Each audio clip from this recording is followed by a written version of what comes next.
मैं सब जीवों को क्षमा करती हूँ। आंतरिक जगत में शायद सबसे अधिक उत्पात मचाने वाली ईर्ष्या, स्थूलता एवं प्रतिशोध की भावनाएं होती हैं।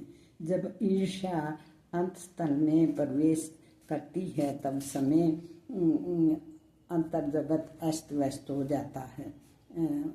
चित्त उद्विग्न हो उठता है, मन अशांत हो जाता है।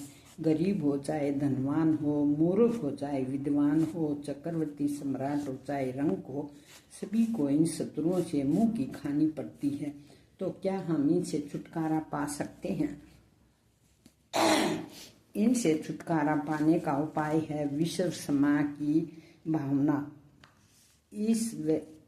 उस व्यक्ति के अंतस्तल में अविराम शांति विराजती है जिसने अपने समस्त वैरियों, शत्रुओं, पापियों, दुखी करने वालों को क्षमा कर दिया है। जब आप क्षमा की भावना में रमण करते हैं तब स्वार्थ और प्रतिशोध जो है ना धुल जाता है। उग्रता, क्रोध, प्रतिहिंसा की धारणा क्रमशः दूर हो जाती है। चित्त में समस्वरता का राज्य होता है। ऐसा पुरुष अपना ही नहीं अनेकों का लाभ करता है। प्रातः साईं जब प्रार्थना करते हैं तब धर्मों की संभूत इस अति पर भी विचार कीजिए। सोचिए कि आपकी शत्रुता किसी से नहीं है। मुंह से कहिए, आप अपने समस्त शत्रुओं को हृदय से समाधान देते हैं। अपने वैर का बदला लेने की धारणा को समूल नष्ट कर दिया है। आप अपने शत्रुओं को मित्र रूप में देखते हैं, मित्र व्यवहार करते हैं। संसार के सभी प्राणी आपके मित्र हैं। आप सबसे प्रेम करते हैं, सबको स्नेह से देखते हैं।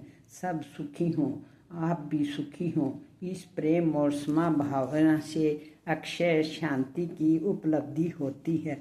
प्रातः और सायं प्रार्थना करने से बहुत लाभ होता है। मैं सब जीवों को, शत्रुओं को, वैरी और निंदा को हृदय से निंदकों को हृदय से क्षमा करती हूँ। सब जीव मुझे क्षमा करें।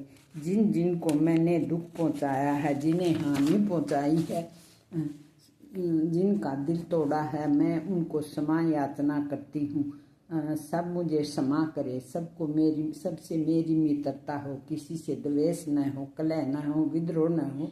सब सुखी हों, सब आरोग्य हों, विश्व में सबका कल्याण हो, कोई दुखी न हो, सब दुखों से पार हों, सब कल्याण को देखें, सबको सब कुछ प्राप्त हो, सब सभी स्थानों पर आनंद से रहें।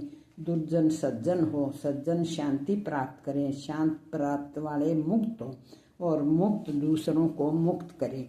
मेरे चित्त का विद्वेष अब बिल्कुल निकल गया है। दूसरों के प्रतिशोध लेने की भावना को मैंने बिल्कुल निकाल दिया है। मैं क्रोध, ईर्ष्या, द्वेष आदि अग्नि से भरी हुई नहीं हूँ। मैं किसी की बुराई नहीं करती, क्योंकि मुझे अनुभव हो गया कि दूसरों को दोष और अवगुण निकालने से अपने विचारों की तरफ हम आकर्षित करते हैं और दोष देखने लगने की भावना आ जाती है। आज मैं इस गंदी आदत से ऊपर उठ गई हूँ। दूसरे लोग मुझे भला बुरा भी कहें तो मैं उनका बुरा नहीं मानूंगी। मैं उनको वापस लौटा देती हूँ। जिस प्रकार मैं अपनी त्रुटि और दोषों से भी अधिक चिंतन नहीं करती। अधिक चिंतन करने से अधिकाधिक परिपुष्ट होते हैं और दोषों में वृद्धि होती है। मैं जानती हूँ कि अपने दोषों से घिरे रहना भी महापाप है। अपने दोषों में संलग्न रहकर दुखी रहना परमात्मा का तिरस्कार करना है, अपना आत्मघात करना है। मैं विद्वेष, प्रतिशोध, ईर्ष्या से सर्वत्र मुक्त हूँ। मैं निर्दोष, निर्विकार चैतन्य आत्मा हूँ, विशुद्ध आत्मा हूँ। मैं तो केवल उन परमात्मा का चिंतन करने वाली हूँ जो सब शुद्धताओं के गड्ढों को परिपूर्ण भरने वाले हैं।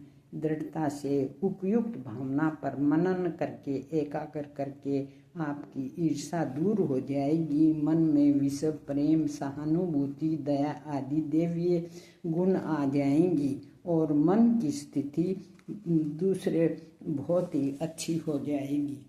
प्रेम की भावना से समस्त विश्व आकर्षित होकर आपको अक्षय शांति प्रदान करेगा। यदि आपके अंतर जगत से इस प्रकार का वातावरण हो तो संपर्क में आने वाले सभी आपको स्नेह से देखेंगे।